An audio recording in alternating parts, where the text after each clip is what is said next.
Our program tonight will kind of run as follows. We'll have the presentation by Frances Deverell and a question period afterwards where the questions will come to me as the moderator, and I'll post them, and that'll take us up to towards 8 o'clock. And after that point,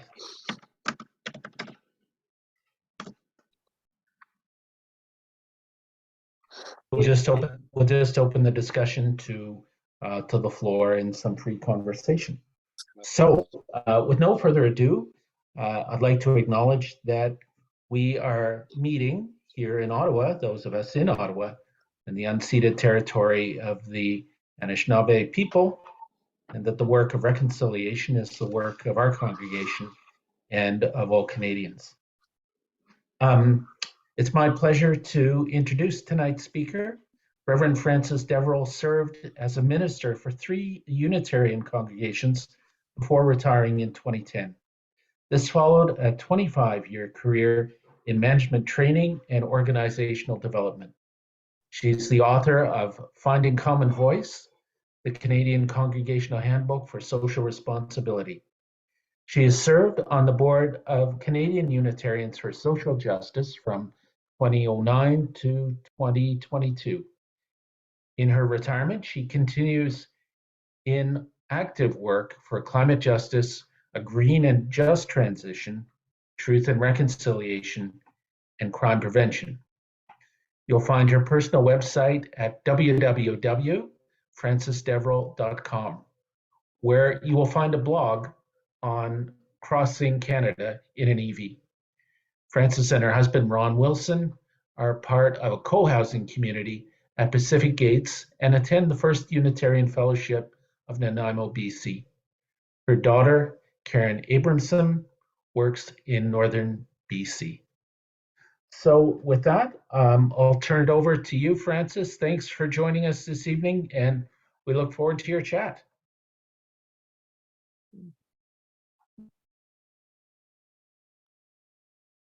Thank you. Would you like to spotlight me, Margaret?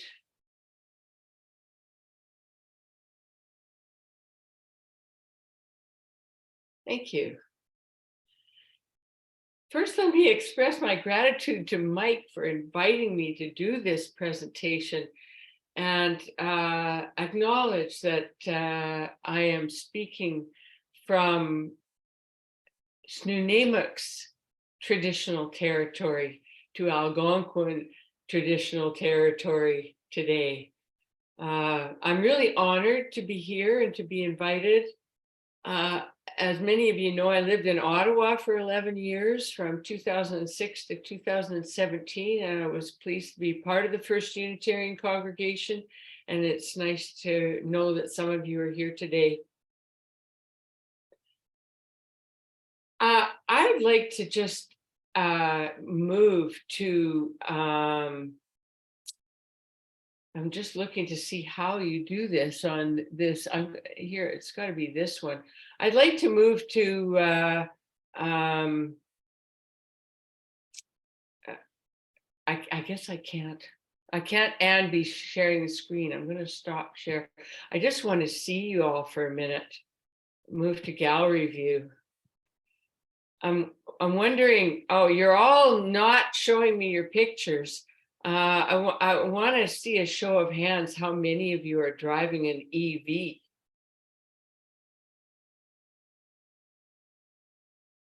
We've got, oh, maybe you want to put your hand up in the electronic hands if you don't want to turn on your camera, or are they all mandatory not turning on their camera?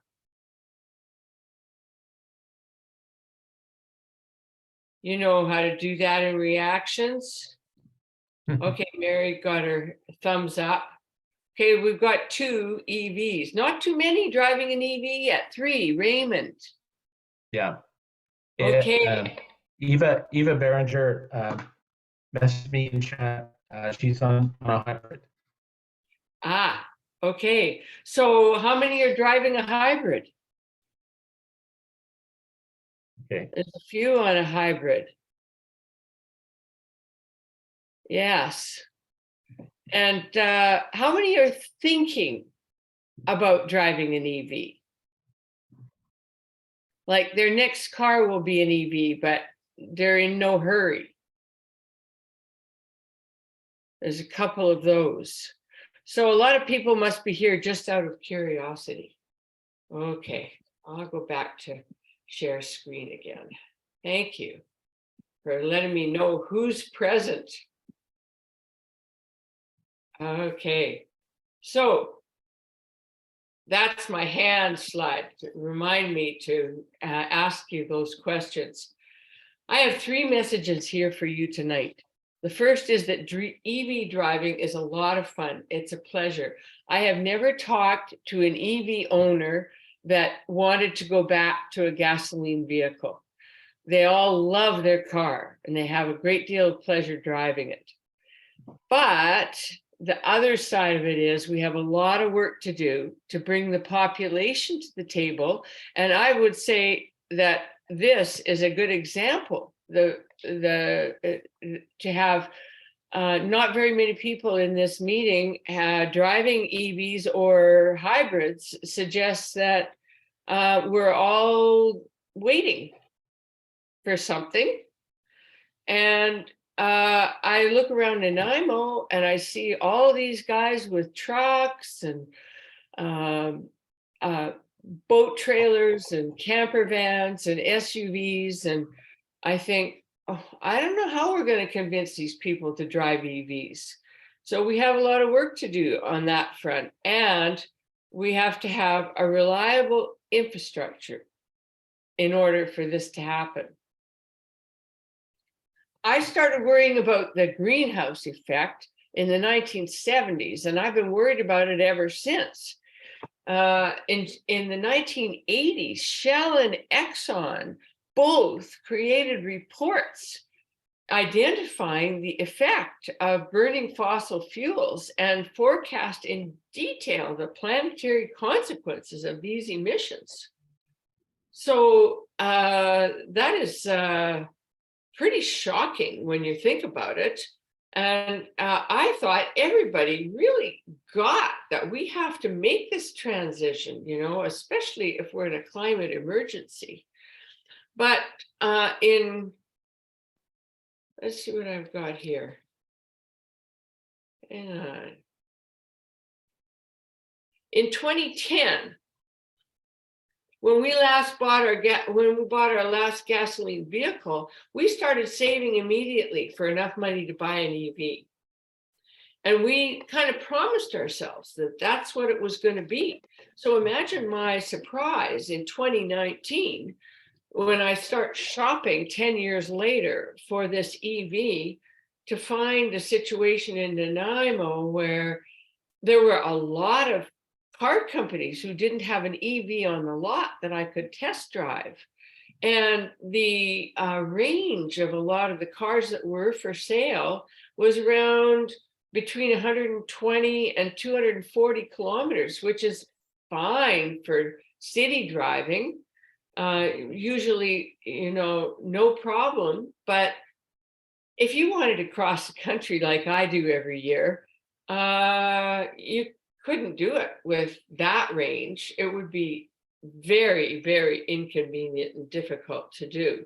So anyway, we lucked out and we found a dealership, the Chevrolet dealership, that was selling Bolts, and there were actually 8 cars on the lot, and I had a choice of color. And on top of that, with the great rebates that we have in BC, and the federal government rebates.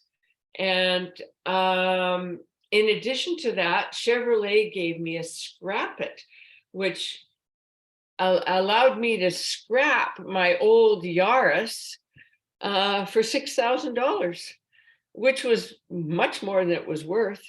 So I took all that money and bought my EV, but it was a leap of faith. I'm not sure why that's there.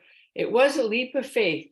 I had to be the change I wanted to see because I had no evidence at all that it was possible for me to get across, that the charging infrastructure was there. But Mr. Trudeau, he said that we have a climate plan and it's a good one and we can count on it. So I'm putting my faith in that statement. C.D. Howe says, that's the C.D. Howe Institute, a conservative think tank, says that we have to have 70 to 75% of Canadian auto sales to be EVs by 2030 to meet climate targets. Now, today we are at 7% in Canada. BC is a little higher. But that's a lot of EV sales that we have to have. And it's telling us if we meet those goals, there will be a lot more EV cars on the road pulling up to chargers. We never thought we'd be early adopters. That's what we ended up finding out what we are. So I'm going to go on. Are we ready? That's the question. So in BC, I really live in la la land, right? In addition to all those wonderful rebates, BC Hydro went to work. They had it as part of their mission to establish the EV charging structure in BC. And the first year we went across the country, they had them in the most critical places, like at the top of the rise to go across the Coquihalla from Hope to Kamloops, and at the top of the Rogers Pass and all those kinds of places. So if you used up all your charge going up a very long, steep hill, you could get a renewal at the top. This year, I was pleasantly surprised to find that there wasn't a road in BC that I looked at that didn't have charging stations along it. I got the impression I could go anywhere in BC and get a charge. So they've really gone gung-ho. The same is not true in Ontario, prairies. I haven't checked out Atlantic Canada, to be honest. And I think Quebec is more like BC. People and businesses don't really understand how the chargings work. If you don't have an EV, you don't have a clue. And so, you know, a hotel might think they might want to put in a charger, but they had no idea what kind of charger to put in, how fast it should be. Most hotels are not EV ready. When I look on my apps, the vast majority of hotels in any community do not have EV charging. I'm showing you some pictures of some of the situations, the readiness that we have. So the Petro-Canada, we had a situation where Petro-Canada signed a contract with the federal government. It happened in 2021, and they promised to set up an EV charging structure so you could get across Canada on the Canada #1 highway, the Trans-Canada. And they didn't promise to cover the Yellowhead or any other part of Canada, but they said they would do that road. So we went on that road and we charged very often at Petro-Canada. And we found that they put them in their industrial sites. And so we were often with a lot of trucks around, and there was an A&W. Usually you could eat, if you wanted to eat A&W all the way across Canada, but there was nothing else to do while you were charging. So we often had our picnic. It was too far to walk to a restaurant, so we often had our picnic. And this is the setup. Ron is smiling at you. And I wanted to show you this one. Oops, I don't mean to do that, because let me just get that down a little bit. Do you see here? Do you see that? What I'm circling around with my cursor? maybe Yeah, some you're trucks. sort of just to the right of the A and W going Yeah, around this in the little back red of the post. parking lot. Turns out Petrocan didn't have a gas station in Kenora, BC. So they went with their partner A&W that they have in all their gas stations, and they put it in the A&W parking lot, one charger in Kenora. They knew that they had to have something there to meet the every 300 kilometers criteria that they were using. I found that very amusing and very hard to find. I didn't figure it out for quite a while where it was. One of my biggest issues is visibility. One hotel that we went to in this last trip kept the charger inside. They didn't know it could handle snow, and they didn't think it was possible to put it out in the parking lot. So then when we went to use it, they unplugged us in the middle of the night at 10 o'clock at night and didn't plug us in again until 6 o'clock in the morning. So we didn't get a charge there, even though we paid an arm and a leg for that hotel. Visibility is a big problem unless you find your chargers online. There's no signs anywhere. The general population has no idea where they are unless they're very in plain sight where they go shopping every day. There's no redundancy. There's no resilience. There's 1 to 2 chargers every 300 kilometers across that road. Actually, that improved the second year a little bit, but even with that improvement, there were huge reliability problems. The second year, I'm going the wrong way. The second year, 60% of Petrocan's chargers were under repair. And there's a plethora of apps all wanting your credit card. So it's not a pretty scene in general. One thing I noticed, the difference between a planned economy and capitalism. In Ontario, Ford has just said, well, we'll do something. We'll put in some IV chargers, but they haven't decided where they're going to go. They're letting businesses apply to have one, and maybe they get a break getting it installed. I don't know what the province is actually offering except the standard brand Ivy. And the result of that is they're everywhere. You can expect that maybe the municipality will put in a few at the recreation center or at City Hall, and then the PV Mart or some convenience store might put one in, or a bank might put one in, or a mall might put one in. You really can't predict from one place to another where you're going to find them. So you can't have expectations. You can't set up as expectations like you do with a gas station. You know how often you're going to find a gas station and what you're going to find there. And you don't expect it to have washrooms. Like we had a charger, an IV charger outside of the Mark's Work warehouse in Dryden, and you had to go into the Mark's Work warehouse and hope they had a bathroom. They might have, and they might not have.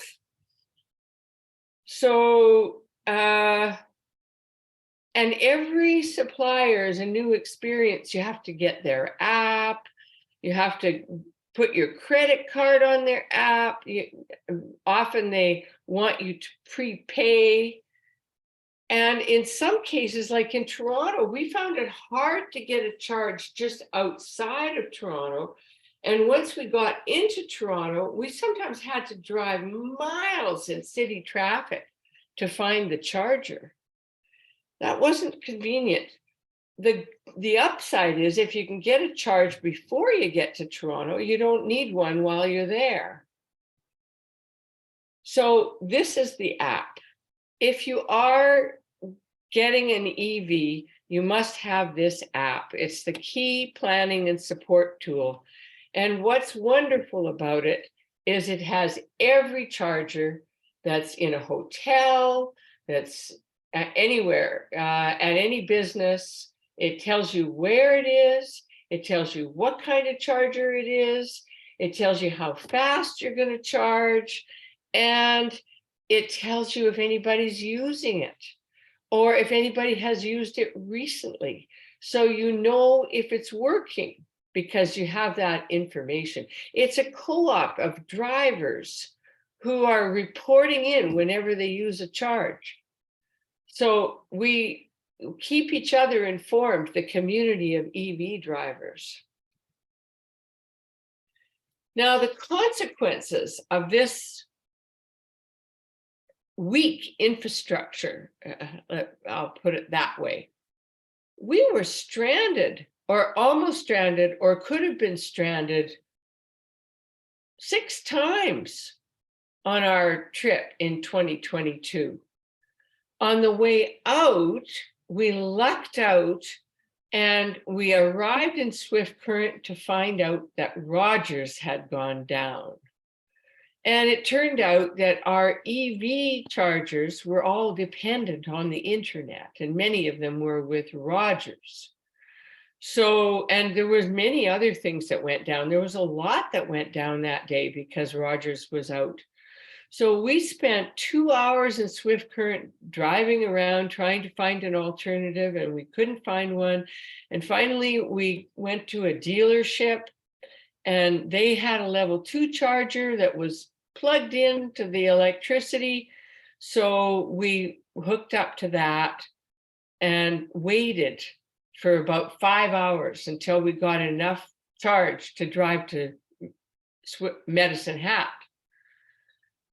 Oh no, we were in Medicine Hat. We drove to Swift Current. We got to Swift Current, and in Swift Current, we couldn't get a charge. Rogers was still down, and it was the same story. So then we tried to find a hotel, and we couldn't find one. This Calgary Stampede was on, and all the hotels over a whole range of territory were booked solid. So we were stuck, and eventually we crawled our way into the Paradise Inn, which was just a bed, nothing more, but we did get to sleep in a bed for the night. And this kept on happening. When we came, we drove right past Regina and headed straight for Kenora. We just bypassed Winnipeg and headed on our way, hoping to get to Dryden. And we thought we'd get a charge in Winnipeg. And the place we always got a charge was down. So then we thought, well, we can make it to Kenora, but Kenora had a flood. They were down. And then we tried Redden's store, which was close to Kenora, and they had an Ivy, and that was still down because of the Rogers event. And so we crawled into Dryden, crawled at 60 kilometers an hour at night, hoping to catch our reservation because we missed our reservation in Regina. So there are lots of issues. Okay.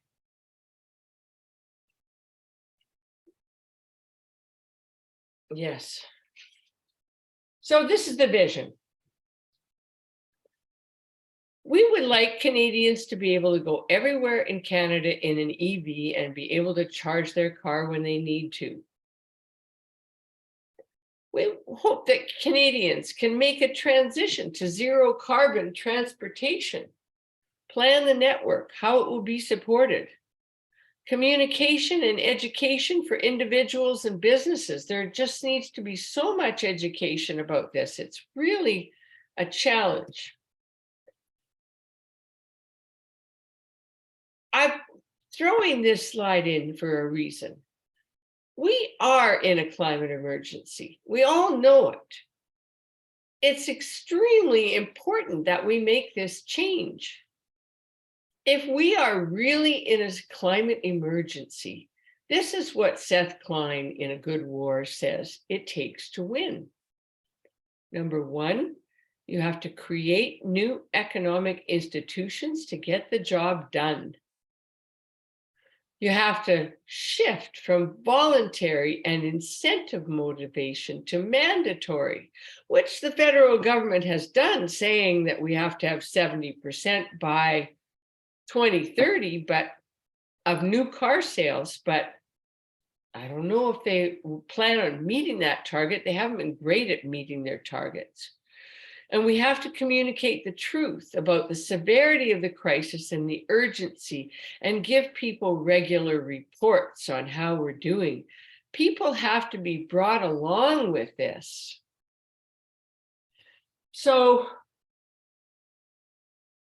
I'm just wanting to grab here and see if there was something else I wanted to add to that. He is describing urgent and yet planned action. In the Second World War, Canada scrapped capitalism in favor of a planned economy. It implemented rationing. Scarce goods, and especially food and gasoline, were rationed. Everyone contributed to the war effort. Women went back to work. Companies were commandeered. CEOs were commandeered to lead them. When the Emergency Act was invoked recently in Canada, people's bank accounts were frozen. Suddenly, the truckers started to move on. We will know that we are taking this emergency seriously when we plan to win and spend what it takes. And if the private sector won't do it, then we have to create crown corporations that will. So don't let yourself be lulled into inaction by visions of clean air sold by fossil gas on TV. Aren't those television ads just terrible? I go crazy every time I see one of them. Fossil gas, natural gas, is not clean energy, and they should not be convincing people it is. The physicians for the environment are taking the gas companies to court for these ads, for false advertising. And the idea of biogas replacing fossil gas is unrealistic and likely to happen, and is a charade. So we mustn't allow ourselves to be fooled by these things. We have a climate crisis, and this is beautiful British Columbia last summer. We found the smoke driving into Golden, which is just near the beginning of British Columbia, and it stayed with us through Revelstoke, through Kamloops, all the way to Lillooet and beyond. It was just clearing up as we were coming into Vancouver. That's what we're living with every summer in BC right now. We need collective planning. I believe by leaving it up to individuals and individual businesses to make all the decisions, we are suffering from a massive failure of collective vision. We need creative think tanks to imagine what this new transportation network is going to be and how it will need to be supported. We need this vision because of the speed of change. Wouldn't it be good if people were making informed choices within a planned framework so that they wouldn't be making mistakes all the time? Hydro companies are not running the webinars enough on what kind of EV charger is suitable for what. Hotels need to know whether to put in level 2s or level 3 and how many they're going to need. The hydro companies need to be looking at the projected demand as more cars are charging, how to keep it lower, strategies for getting people to charge at night when there isn't much demand, and then making their cars available during the day as stored power so that they can keep the peak of the grid down. All the industries need to consider the impact and plan for change.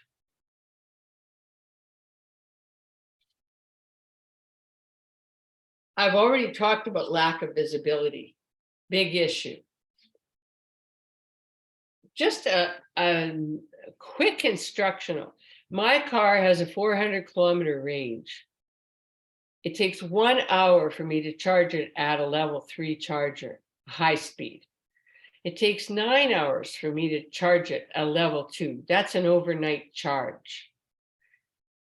And it takes 4 days at level 1 unless I keep it topped up all the time. Businesses like deliveries will have to build it into their schedule. If you're having a bunch of electric delivery vans, they'll have to stop every once in a while and get a charge. Potential for lineups and long wait times, especially, I thought I might see that this year. I didn't.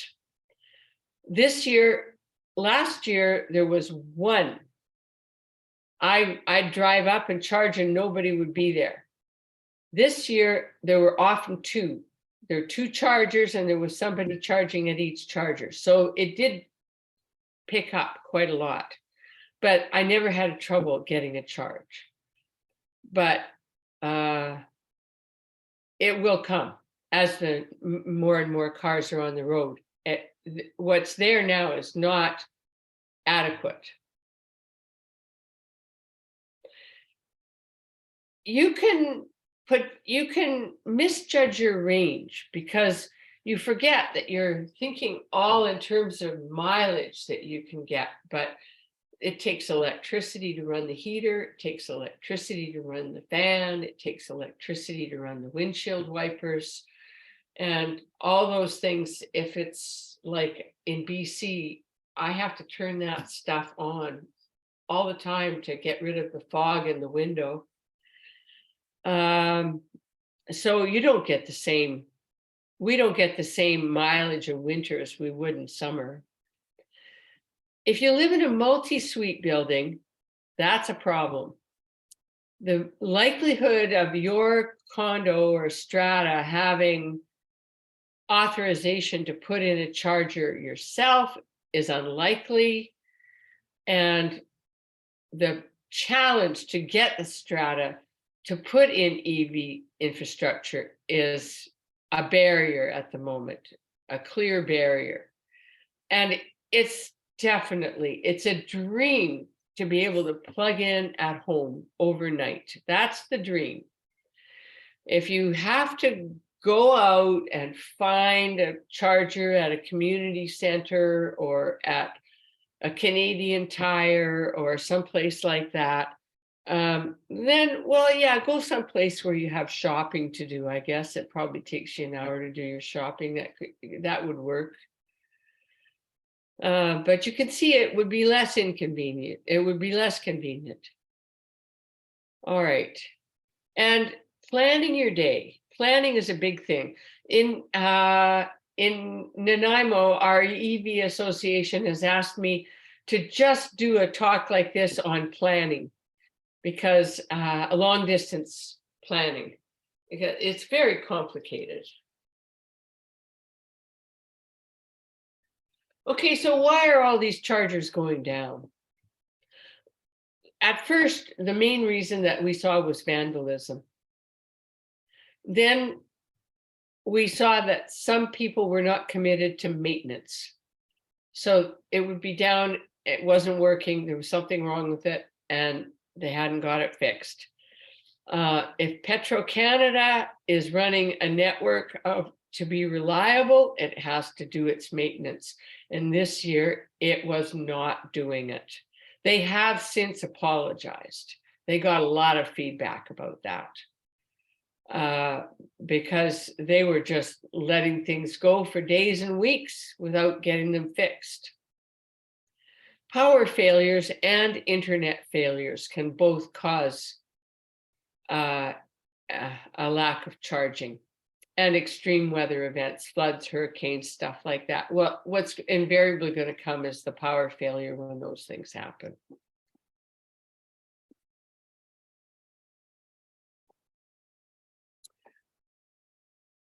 Apartments and condos do have a big problem, and they haven't really thought about it much.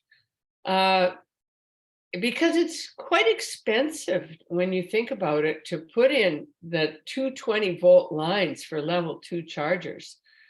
And they may have to get a new electrical board just for the EVs, and it'll be a big one.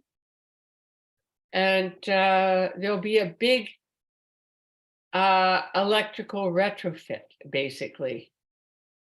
Or they could try and do it on the cheap and dirty. That's what we did at Pacific Gardens. We put in 2 level 2 chargers, and we're waiting to see how many cars they can charge. Right now we're charging 6. We expect to get a couple more before the end of the year or in the new year. And we think we'll be able to handle 8 still with these 2 chargers.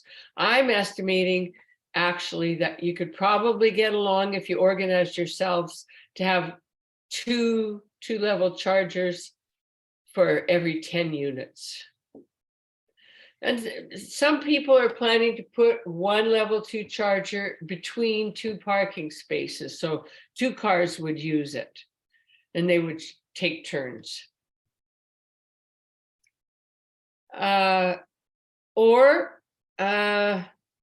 They could, if you have a big tall condo, you could put in level 3s. A couple of level 3s might do it. That's expensive. Residents not driving EVs don't want to pay for it, so you have to sell the board on the benefits. Mostly higher property values. I understand that if you have EV charging in your property, you'll get from $5,000 to $10,000 more for your sale than if you don't.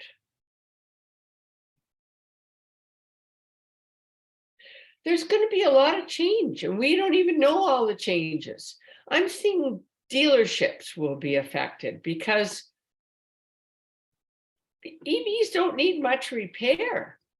We've had, we took our car into the dealership because they called us for a checkup just to see what they would do. And they changed the fluids, they checked the brakes and told us how much we had left, which was still a lot because we don't use them.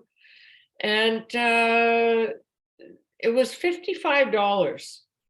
That was in 2 years. Well, we got the car in January 20, and here we were in December 2022. So that's 3 years of driving. We had a $55 bill for maintenance. We will need new tires.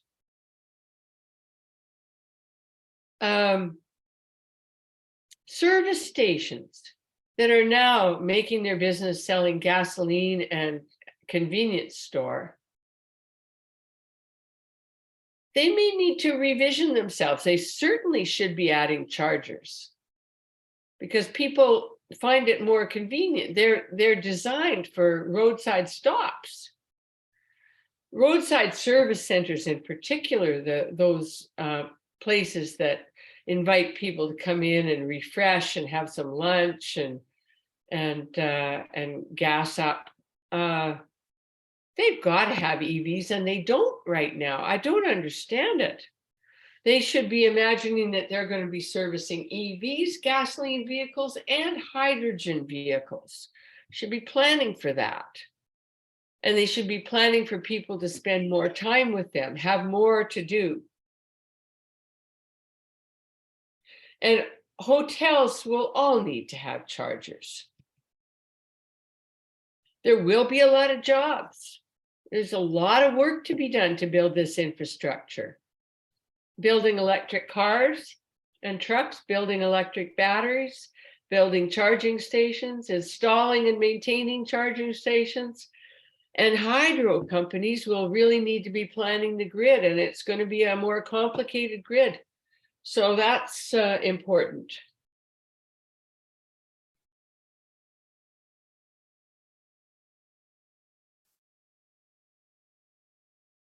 If you drive in your home area and you can plug in at your home, there's just no downside to owning an EV. If you have to long distance drive, it's a bit tougher. They're peppy, they're responsive, they have great handling, they're quiet, clean air. Remember the pandemic when everybody stopped driving, how really you noticed a difference in the air? Well, we're back to having all those cars on the road again. Great control going down mountain slopes. This is my favorite piece. When I used to be gripping the wheel, trying to pump my brakes, not use them too much to kind of control the speed at which I was going down a steep mountain slope. Now with an EV, I don't use the brakes at all. I have my regeneration mode, and I just have to take my foot off the accelerator a little bit or a lot, and I slow right down. It's in complete control around the curves. I go exactly the speed I want to. It's just lovely. So we are part of the solution. I can't take this.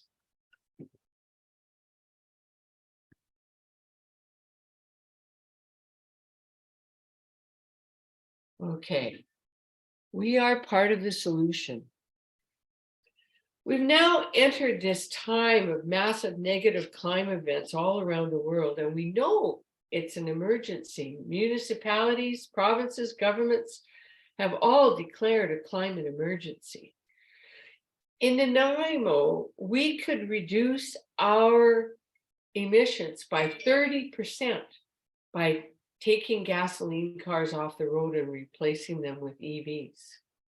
30% of our emissions are from cars.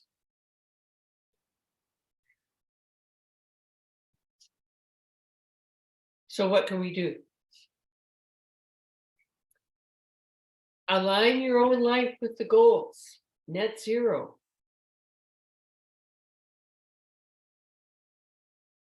Consider consumption and pollution. In general, less is better. Don't consume so much. These are all things we can do. Everyone isn't going to have a car in the future. It's really, really important that we build up our public transit system and our cycling and design our communities for walkable neighborhoods. Those are all really important. And conservation. Retrofit your home, get a heat pump. The money's out there right now, rebates for this, rebates for that, trying to provide incentives for people to do these things. But one of the best things you can do is change your car.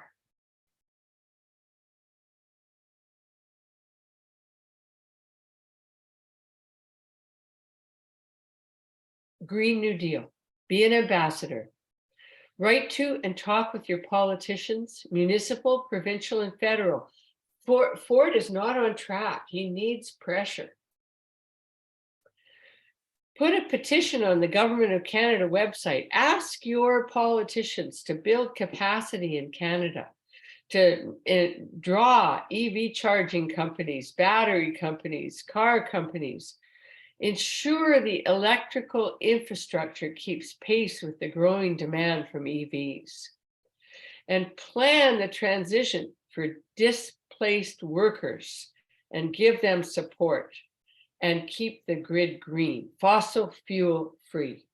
Work together to design an infrastructure that works for everybody.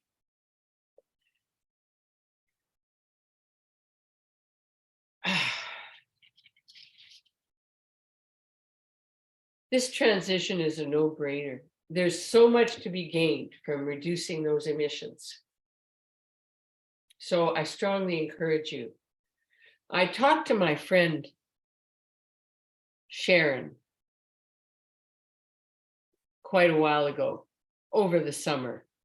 And she looked at all the planning I had to do and all the trouble I had to take. And she said, my next car will not be an EV. I will never do that.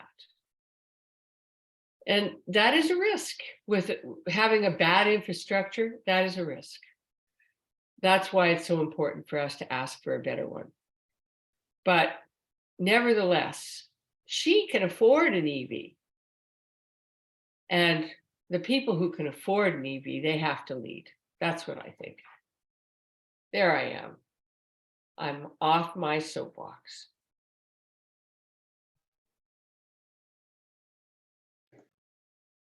Thanks, Frances. That was really interesting. All those details about going across the country, and so I have some questions. One I have, and you were touching on it kind of towards the end there, is you said you would never think of doing anything other than getting an EV, and nobody goes back. But then there are all those problems that you detailed going across the country. Can you explain that? Perhaps not meaning to put you on the spot, Yeah, but I would say that the majority of people are doing most of their driving at home. And it's a dream to have an EV at home. Mhm. It's just great. So certainly if you are a 2-car family, one of them should be an EV. Mhm.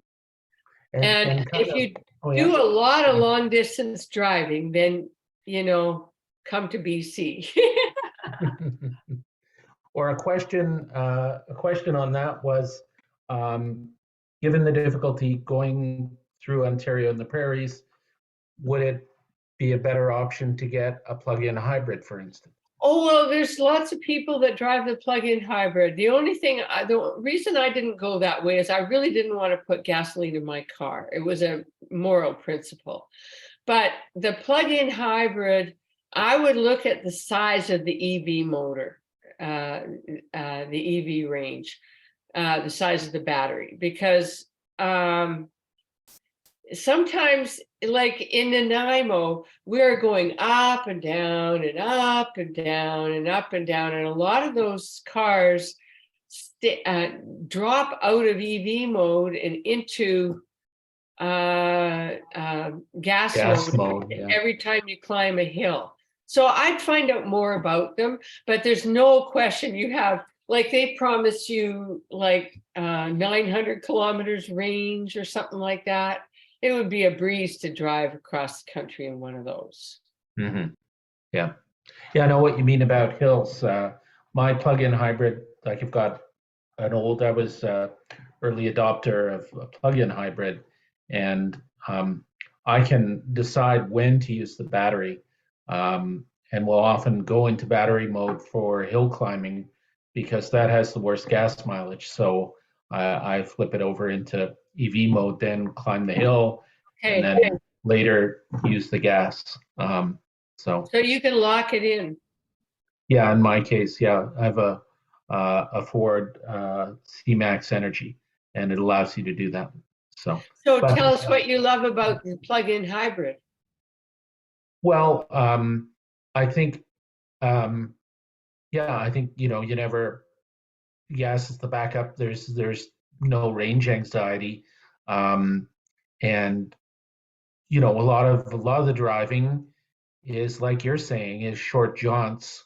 So you can go long periods where you don't put gas in the car because I've just done 20-kilometer trips around the house a bunch of times, and what's that really? So it's not enough to get into burning gas. Right. So yeah, yeah, great.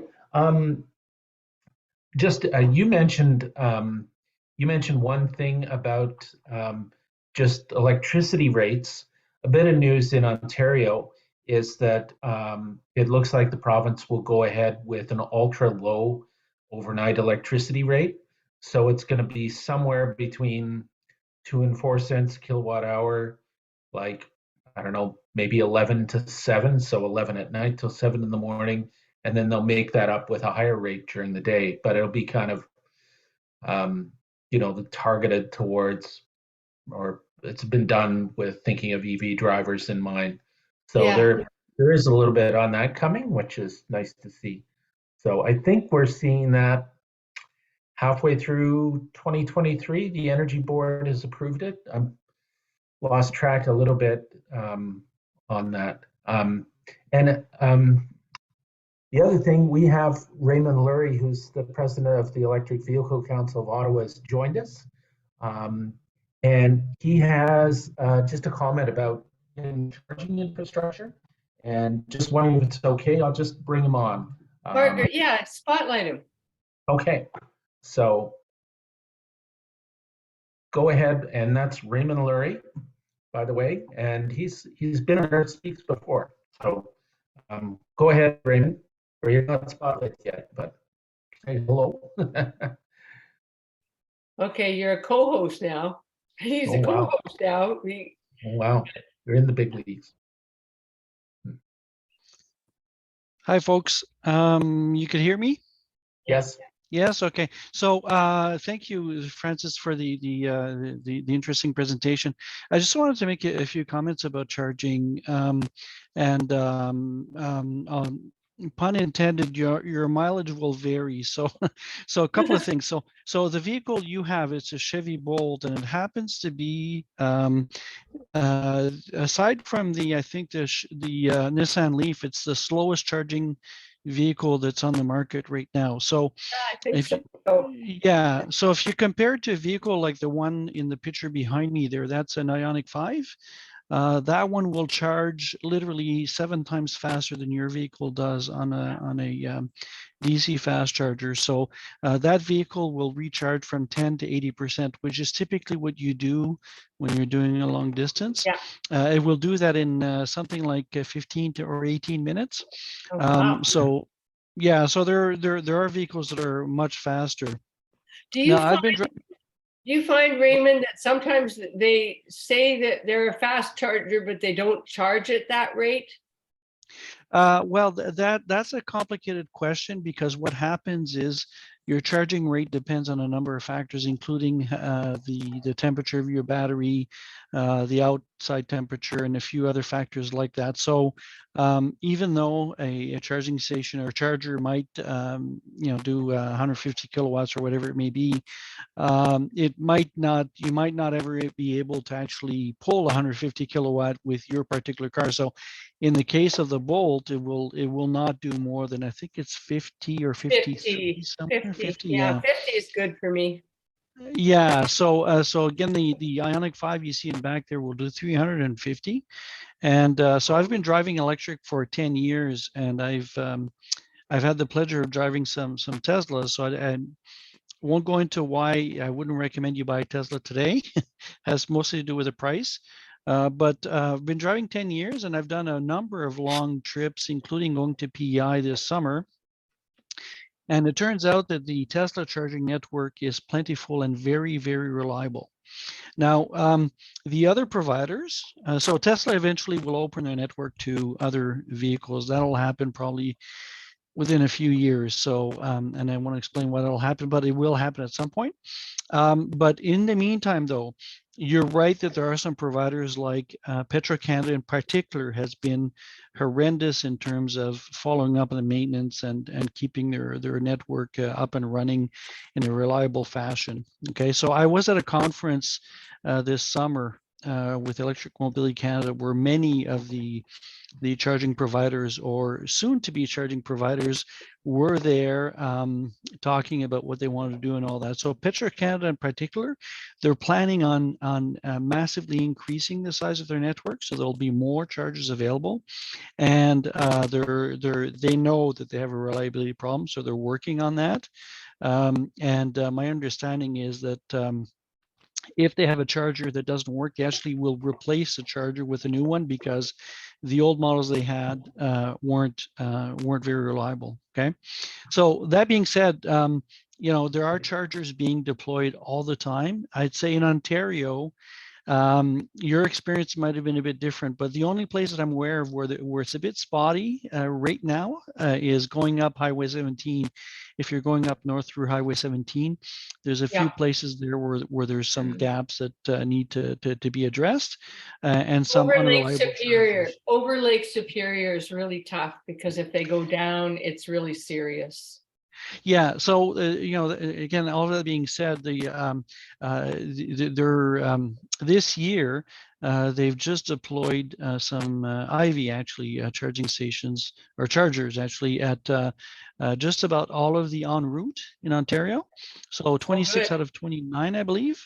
And that was not the Ontario government that did that. That was financed by the federal government actually, which has put a lot of money on charging infrastructure and continues to do that, right? So yeah, the solution is not the situation is not what we'd like it to be, but it's improving every day. We see more chargers being announced, and we see the network improving, right?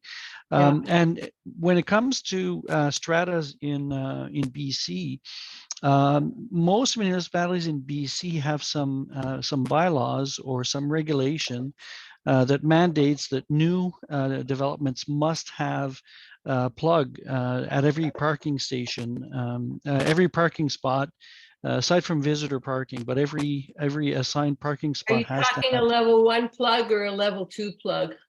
level 2. So, but that's another thing. So, I know that you prefer level 2 as I do, and that's what I have at home. But the reality is for the average Canadian, they only drive 30 to 50 kilometers a day. And using a level 1, actually, if you do the math, using a level 1 meets the needs of 90 to 95% of Canadians.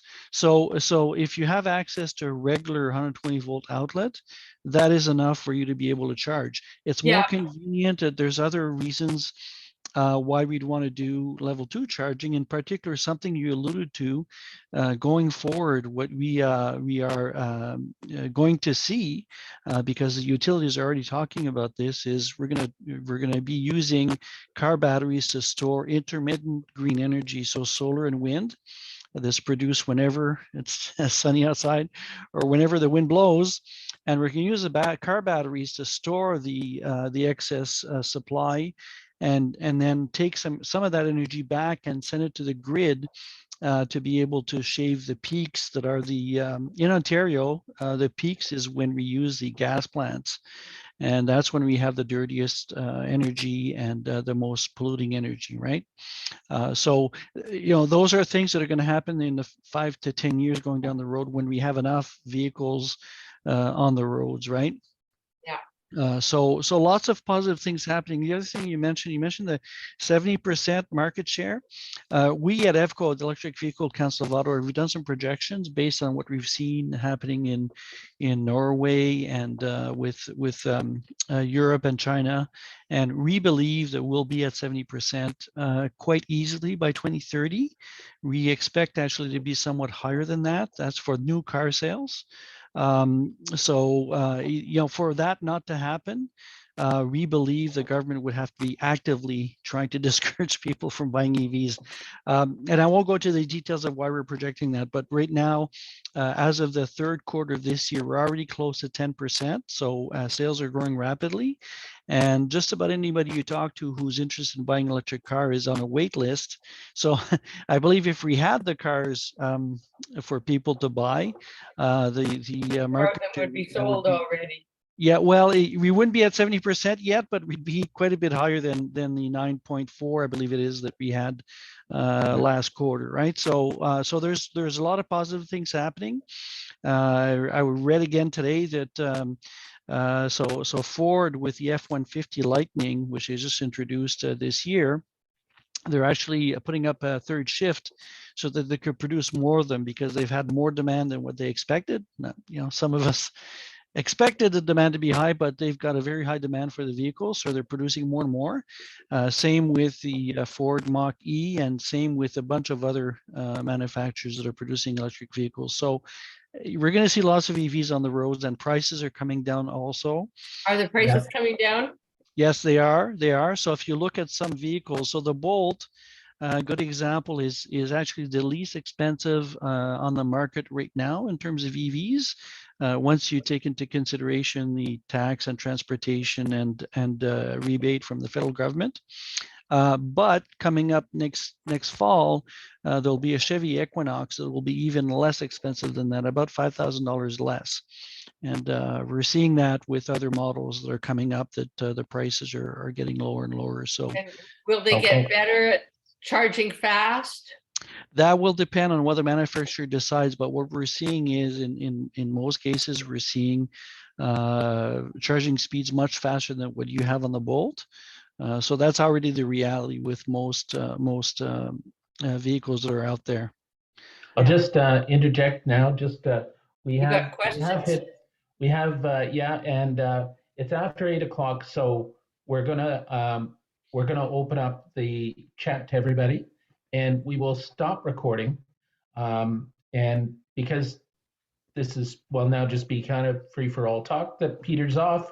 Take this opportunity, Frances, to thank you. A great presentation. Really enjoyed it. Was kind of what I thought. Our life out on the road, experiencing this, which is kind of cool. Well, it's very cool. Thank you, Raymond. Yeah, and thank you, Raymond. Was a great talk. I'd also like to thank the technical people that helped get this together. Margaret Linton, Andrew Drake, Mariella Kubasek, for helping this work technically, and Margaret put together a great organizer on how we make things flow, which always makes these things go better. So thanks a lot.